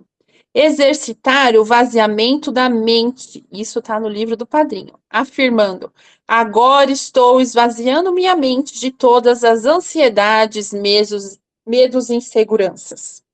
Estou enchendo a minha mente com paz, coragem, calma e segurança. Mudar aí o ancoramento da mente, né? Exercitar a presença de Deus, afirmando: Deus está comigo agora. Deus é meu companheiro constante. Jamais me deixará. Eu jamais deixarei Deus, tá? Então, se estiverdes em condição, vinde diretamente a mim pelos caminhos formosos da oração. Mas se vós sobrecarregardes a ponto de não achardes o caminho emocional da prece, recorrei ao vosso irmão, pois que através dele eu vos ajudarei. Deus vai falar através de você com essas pessoas, tá? Você é importante nesse momento, tá bom? Remédio. O remédio é laço social. Aonde tem laço social, comunidade, tem menor taxa de suicídio. É o hábito de atender o outro. Oi, tudo bem? Como você tá? O que posso te ajudar? É empatia. É conversar e ouvir, é ter sincero interesse, é escutar de verdade, é apoiar na sua dor, é praticar o não julgamento, tá? Somos todos doentes nesse planeta de prova e expiação. É refletir e quem é o nosso próximo. O remédio do propósito. Essas pessoas, elas não têm propósito, porque é um propósito material. Então, qual o sentido da vida? De onde viemos, para onde viemos, por que eu sofro, quais são meus vícios, quais são as minhas virtudes, qual é a minha missão nessa vida, como posso participar da grande obra? Essa pessoa, ela tem que identificar o seu propósito, o seu objetivo, propósito sempre Deus. O seu objetivo, caminho, luz, esperança, estudo, trabalho, ela tem que almejar o futuro próspero, tá? Ela tem que sair com o caminho trilhado. O remédio da informação também, tá? Temos muitos livros, esse é o livro espírita, Memórias de um Suicídio. Eu coloquei ele aí para nós vamos ter no templo uma oração que a gente pode dar para essas pessoas, né? Uma oração que remete à Mãe Maria Santíssima. Nesse livro, ele fala da Legião dos Servos de Maria, que é uma caravana de espíritos dotados de elevado coeficiente moral e atributos que fazem um trabalho aí socorrista no umbral, trazendo essas pessoas. Então, o remédio da informação, ele vem através de nós, através de leitura, através de esclarecimento, tá bom? E através de quem? Do Consolador prometido, o remédio do espiritismo também. Porque o espiritismo, ele vem tornar impossível a dúvida da vida futura, né?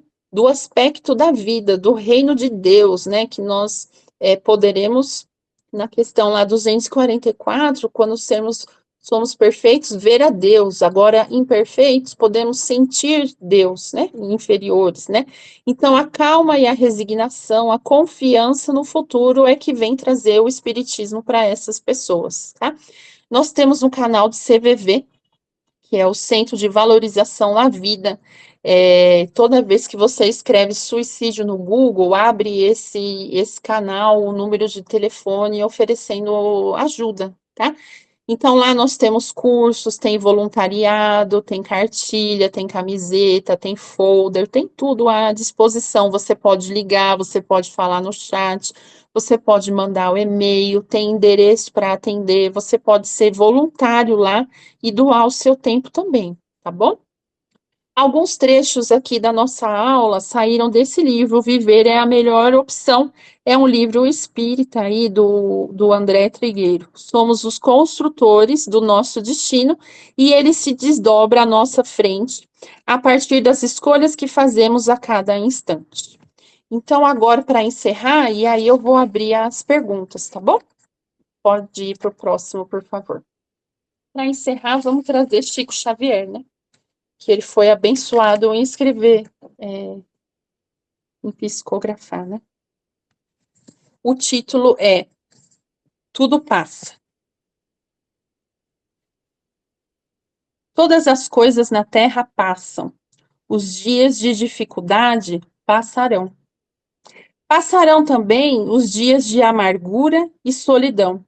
As dores e as lágrimas passarão. As frustrações que nos fazem chorar um dia passarão. A saudade do ser querido que está longe passará. Os dias de tristeza, dias de felicidade, são lições necessárias que na terra passam, deixando no espírito imortal as experiências acumuladas. Se, hoje, para nós, é um dia desses, repleto de amargura, paremos um instante. Elevemos o pensamento ao alto e busquemos a voz suave da Mãe amorosa, Mãe Maria Santíssima, a nos dizer carinhosamente: isto também passará. E guardemos a certeza, pelas próprias dificuldades já superadas, que não há mal que dure para sempre. Mas isso também passará, porque Jesus está no leme desse navio e segue com o olhar sereno de quem guarda a certeza de que a agitação faz parte do roteiro evolutivo da humanidade e que um dia também passará. Ele sabe que a Terra chegará a porto seguro, porque essa é a sua destinação. Assim, façamos a nossa parte, o melhor que pudermos, sem esmorecimento, e confiemos em Deus, aproveitando cada segundo, cada minuto, que por certo também passará. Tudo passa, exceto Deus. Deus é o suficiente. E assim, eu quero encerrar com vocês a aula de hoje, agradecer a atenção, a presença de todos e dizer que nada pode abalar aquele que alcançou o amor, a paz e a harmonia interior e, sobretudo, a fé em Deus. Veja essa figura, né? Eu e você somos nós. Eu e você somos conexão. Eu e você somos empatia. Eu e você somos importância. Eu e você somos amor. Eu e você somos um só, na verdade, né? Quem é o nosso próximo? Quem é o nosso irmão? Né? Então, veja, tudo passa, exceto Deus. Deus é o suficiente. Eu vou abrir agora para perguntas, tá bom? Que Deus abençoe a todos. Quem tiver alguma pergunta pode levantar a mão. Eu não sou detentora de todo conhecimento. Se eu não souber, aí eu respondo depois, tá? Vamos combinar assim.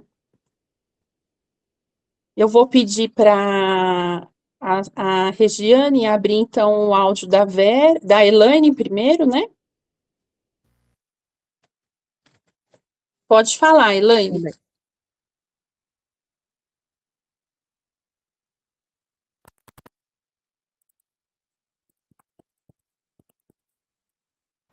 Oi, dá para ouvir? Boa noite. Mãe, eu passando por algumas experiências, conhecida minha, tá? Assim, veio pedir ajuda, estava para cometer suicídio, e faz pouco tempo também ela voltou a ter a mesma atitude. Tive auxílio, conversei com minha psicóloga, conversei com pessoas mais experientes a respeito, e assim, o que é aconselhável aqui, como a gente está no grupo e está falando a respeito, qual que é o primeiro acolhimento que vocês indicam estar fazendo? Porque assim, você fala, não, sozinha você não pode estar simplesmente ouvindo, se a pessoa está sozinha em casa. Eu pensei em ir até, no início, né, na primeira vez, eu pensei em ir até a casa da pessoa, mas assim, você não pode entrar, você está sozinho, você tem que chamar alguém que possa estar te acompanhando, um oficial que seja do Corpo de Bombeiros, e alguém que esteja preparada no caso de você entrar na casa e ter acontecido de fato a história. Então, assim, achei uma situação uma situação bem complexa, né? E ela volta a me procurar, vamos conversando, e assim, é até complicado, mesmo espiritualmente falando, né? Muitas vezes você fala, não, é um obsessor, a pessoa pode ser alcoólatra, tá ali. Então, assim, qual o primeiro acolhimento, mesmo como profissional, que você é da saúde mesmo, para evitar que eu também possa estar fazendo essa ajuda, esse auxílio, sem estar me prejudicando tanto também, né? Sem esse envolvimento imediato. Porque você tem até um certo limite para estar ajudando, sem estar mergulhando de cabeça e poder se prejudicar também, né? Como você quer ajudar, você quer sair correndo, quer ir lá, mas não é assim que funciona, né? É mais ou menos isso. Eu acho que é bem importante a gente saber esse primeiro socorros, né? Que pode acontecer, a gente, quanto menos esperar, baterem na sua porta e, de repente, o que que eu faço agora, né? Eu acho que nós falamos de alguns tópicos, né? Mas assim, você não é o porto seguro sozinho dessa pessoa, né? Veja que é uma rede de apoio ao redor dela, né? Então é família, são amigos, é ter empatia, é profissional. Agora sim, não nos esgotar, né? Não ficar aflito com a situação, com a responsabilidade, não existe uma fórmula, tá? Para isso. Por quê? Nós estamos falando de um humano cuidando de outro humano que requer assim muita pressão psicológica para você, né? Acaba sendo uma responsabilidade grande, por isso que tem que compartilhar isso com outras pessoas, tá? E você tá certa mesmo, não adentrar na casa, né? No ápice da situação, né? Precisa ter ter autoridade acompanhando, tá bom? Mas essa pessoa, ela precisa fazer terapia, ter o psiquiatra, você não é a terapeuta dela, né? Você é o suporte de amiga para ouvi-la, mas você não tem a condição profissional de receitar um medicamento para tirá-la da crise, né? De entender a causa raiz dela, para ela se transformar, né? Você está numa posição de ouvinte, e sim, veja que as duas principais causas são distúrbios mentais e a falta de fé. Então, encaminhar ela para uma religião, sim, porque ela vai receber ali fluido positivo. Mas ainda assim, com toda essa rede, ela tem o livre-arbítrio que Deus não interfere, tá? Então, assim, você não é o profissional de saúde que vai medicá-la e encontrar a causa raiz. Você é mais um suporte que ela se sente importante e valorizada, tá bom? Qual é a próxima? Eu não estou vendo a É mão a Vera. levantada. Tá bom. E é uma pessoa que ela sabe que ela está doente, sabe que ela tem problema de saúde, mas ela não vai procurar um médico, ela não se cuida, não se trata e chega ao óbito por causa da doença. Ela é considerada suicida? Lembra lá que você está falando do suicídio voluntário, né? Do inconsciente, que é quando a pessoa ela não cuida de si. Na última frase lá, tá colocando assim, ó. O suicídio não consiste somente no ato voluntário que produz a morte, mas em tudo, então ele coloca tudo, tá? Quanto se faça conscientemente para apressar a extinção. Então, por exemplo, tudo que eu faço sabendo que vai agredir o meu corpo físico, né, constantemente, né, gente, aquilo que é prolongado, né, eu tô atacando meu corpo, eu tô deixando de cuidar. Então, pode ser considerado sim. Ele coloca aqui, para a gente não se perder muito, ele coloca álcool, droga, tabaco, excesso alimentar. Eu até me coloquei aqui, eu falei, nossa, eu tenho diabetes, né? Será que esse doce, né, que de vez em quando vai me prejudicando, né? A glicose, ela vai se depositando em todos os seus vasos e quando você fica mais idoso à frente, né, leva a uma série de doenças, né? E a ausência do autodomínio, né, na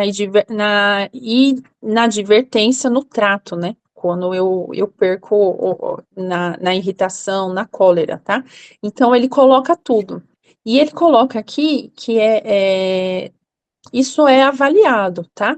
Mas veja só, o caso que você falou, da pessoa não se tratar, ele pode ser um caso de depressão, pois o primeiro sintoma é o isolamento social, né? É a reclusão, tá? Então, precisa realmente, quem está à volta dessa pessoa, conseguir aí tirar dessa crise, né? Do isolamento, tá bom? Tem mais Man- alguém, Regiane? Manuel? Olá, boa noite a todos. Pegando o gancho do que a Elaine falou,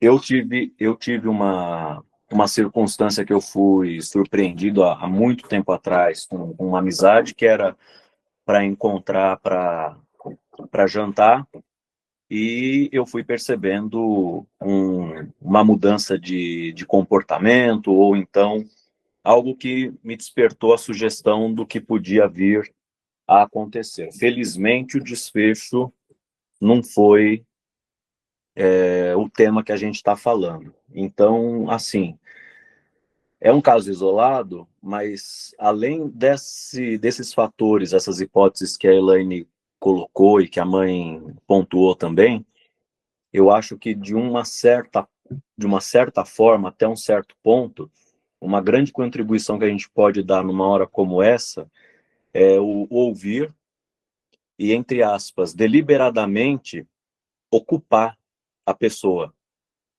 para que a gente possa, de repente, disparar algum outro tipo de apoio colateral. Então, um familiar, ou então aciona mesmo o poder público para que se faça presente, entendeu? De alguma forma preventiva, porque, de uma certa forma, também é o que me ocorre que, em algumas ocasiões, assim, com negociação, né, por força especializada policial, sempre se procura fazer o quê? Trabalhar o tempo, não ter necessariamente pressa. Pressa quando a pessoa começa a dar atenção, ela começa a desabafar, ela começa a falar, Então, ela se sentindo acolhida, ouvida, vai se ganhando tempo, né?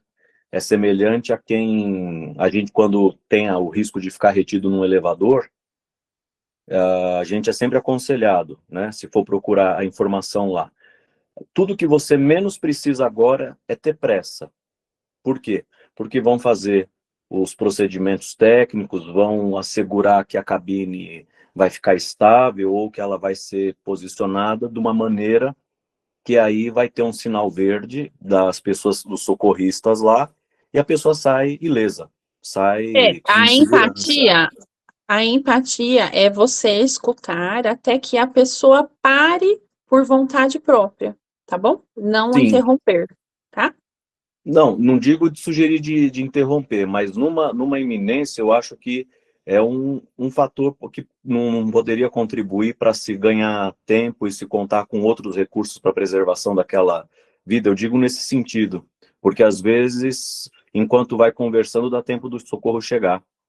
Ou às Ah, vezes até a entendi. pessoa. Quando a pessoa tá no momento de, né? Ah, tá. Isso. Sim, Então, sim. É aí devagar, com calma, espero nunca viver esse momento, né? Com ninguém, é, pelo amor.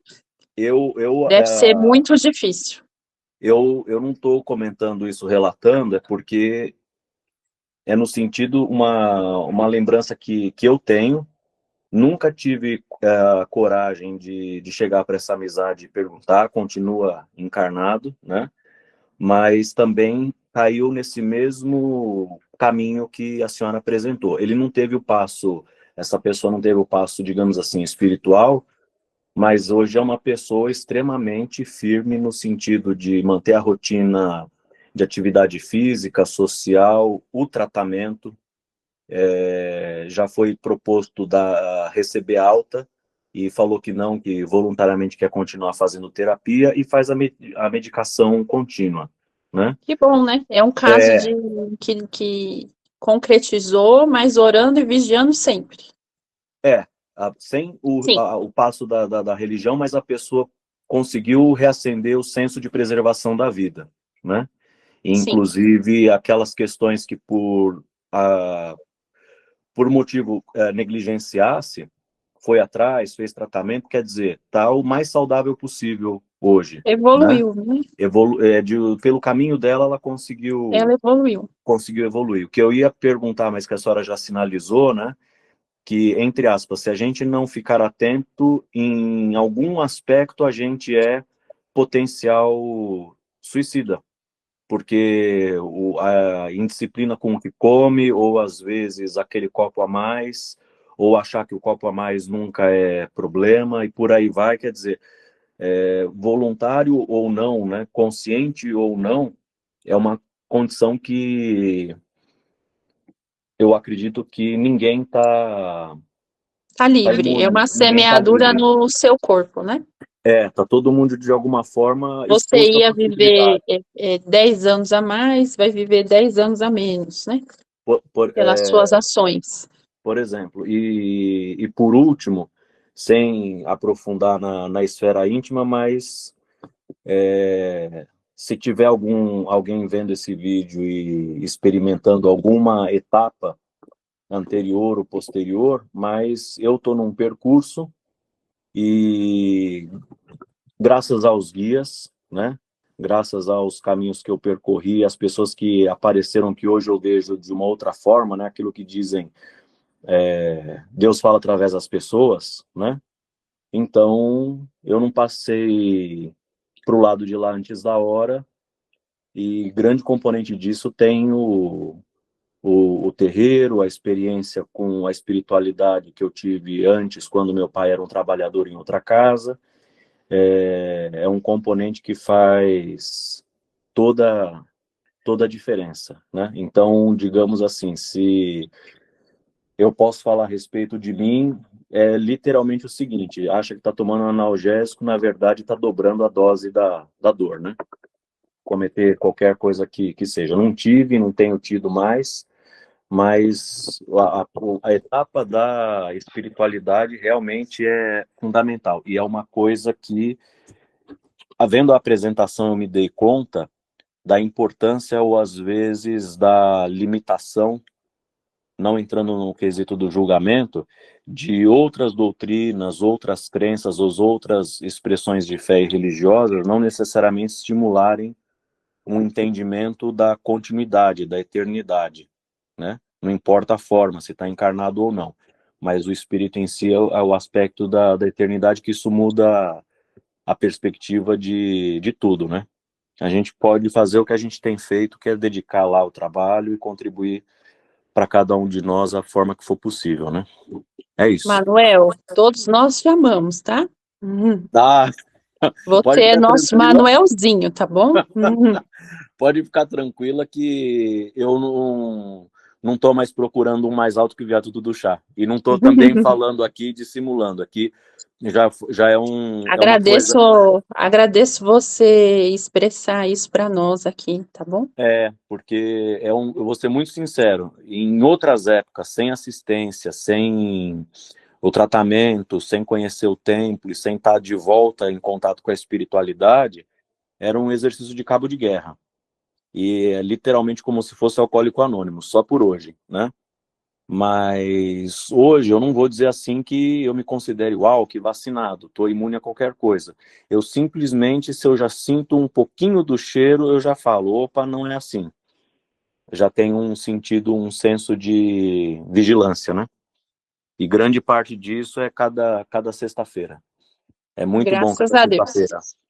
É Pode isso. contar com a gente, tá? Tem E mais digo, alguém a para... receita é verdadeira. Tem Tem a mais Tânia alguém? e depois a Marilu. Tá, vamos lá? Quem é primeiro? A Tânia. Oi, eu queria Oi, só. Tânia. Oi, boa noite a todos. Só fazer uma contribuição bem rápida. Eu trabalhei 31 anos com adolescentes. A questão do aviso, gente, é verdade. É muito raro não acontecer o aviso, porque eu vi ao longo da minha carreira os adolescentes, eles, no caso, como eu tive acesso a eles deixam claro para a gente e eles escolhem um professor ou um amigo, um coleguinha, para avisar diretamente. Eu me lembro de uma garota do corte, ela tinha mais de 70 cortes no corpo. E ela escreveu uma carta, e entregou para a tutora dela e pediu para a tutora. Deixou o celular com a tutora e subiu para a aula. Falou: eu quero que você mostre para a Protânia. Aí a moça, a tutora, que era a vice-diretora, me chamou. Não entendi o porquê que a Rafaela quis mostrar esse texto para você. E ela já tinha lido o texto e não tinha entendido as entrelinhas. Eu li, eu falei, tem que ligar para o pai, essa menina vai cometer o suicídio hoje. Aí que ela me falou que estava com 70 e poucos cortes no corpo, eu falei para a moça, eu falei, isso é muito grave, essa menina está pedindo socorro, ela não quer morrer. Ela quer viver. E aí a moça não quis chamar o pai, que tinha medo. Eu falei, não, a menina pode ficar com ódio mortal de mim, desde que ela viva. Chama o pai. E eu falei para o pai, porque aí a questão do afeto, quando se afeta a família. O pai teve uma reação agressiva, de desespero, ele batia na mesa, ele gritava, ele surtou. Aí todo mundo ficou assustado. Eu falei, deixa ele surtar, é o momento dele. Quando ele conseguiu respirar, ele olhou para mim, o que eu faço? Eu falei, o senhor tem convênio? Ele tem. Leva sua filha para o pronto-socorro, porque lá tem psiquiatra. Essa menina precisa de ajuda. E aí foi assim que ele fez. Ele já pegou a menina na escola, ligou para a esposa, levou todo o documento. A menina ficou internada, ficou mais de 15 dias internada. E hoje ela é uma adulta, fez faculdade, seguiu a vida, conseguiu a ajuda necessária, mas foi uma história marcante na minha carreira, como já tirei da mão de uma outra garota a navalha, um gilete, que ela estava se cortando no isolado, me chamaram e eu tirei da mão dela. E essa menina tentou suicídio 3 vezes na escola, a gente chamou o SAMU, levou, e aí foi. Então, Eles avisam sim, e eles escolhem para quem avisar, como escolheu a Elaine para pedir ajuda, eles vão e a gente não pode ignorar. É isso. Obrigada pela sua contribuição, foi importante também, viu? É a Marilu agora? Isso. Depois da Marilu, vamos encerrar então, tá bom? Gente, boa noite. Eu, eu queria deixar um relato, principalmente para quem é pai e mãe, de que vocês acolham seus filhos, que vocês deem colo, que vocês amparem. Porque eu tive a oportunidade de alguém, não de ver o ato acontecer, mas de lidar com o ato consumado. E eu não posso afirmar que o relacionamento de pai e filho foi estopim, mas no meu íntimo, eu acredito que teve uma carga muito grande na decisão que o rapaz tomou de exercer o livre-arbítrio da maneira mais extrema desse tema que a gente está falando aqui hoje. Então, assim, acolham seus filhos, ouçam seus filhos, respeitem a individualidade dos filhos de vocês, porque é muito triste, é muito, muito, muito triste. Você vê um filho que, eu não sou mãe, eu não pretendo ser mãe, mas o que eu tive a oportunidade de vivenciar de muito, muito perto, de ver como a pessoa terminou, o modo como ela terminou a vida, em uma das causas pode grandemente o relacionamento conflituoso com o pai, me deixou muito, muito, muito, muito aborrecida. E é uma coisa que eu falo para todo mundo que tem filho, acolham seus filhos. Não projetem nos seus filhos realizações que vocês não tiveram oportunidade de executar, não projetem nos filhos, não deposite os sonhos que são particulares seus, de realização, nos seus filhos. O filho é para o mundo, o filho tem a liberdade, se o filho quiser ser algo que ele queira ser, que não é aquilo que você imaginou, respeite, dê o espaço, acolha. Porque é muito doloroso. É doloroso o processo quem já teve a oportunidade de socorrer e quem já teve a oportunidade de ver quando é consumado, é horrível. É muito triste. É muito triste de qualquer forma, né?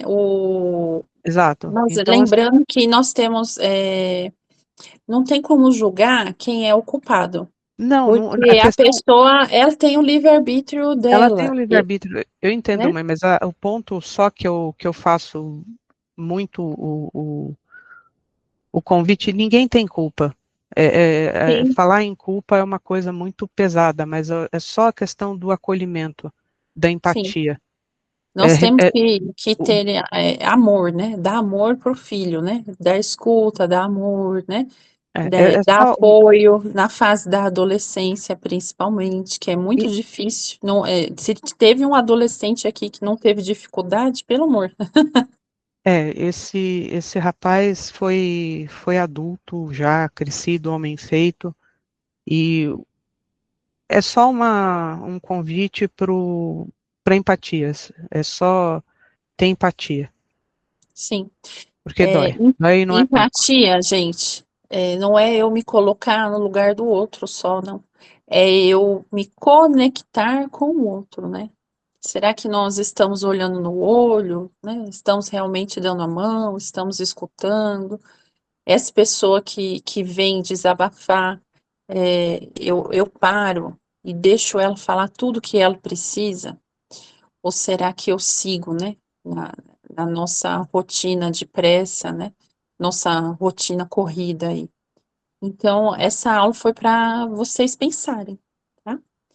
Então, agora são 22 horas. Agradeço a participação de todos, que Deus abençoe.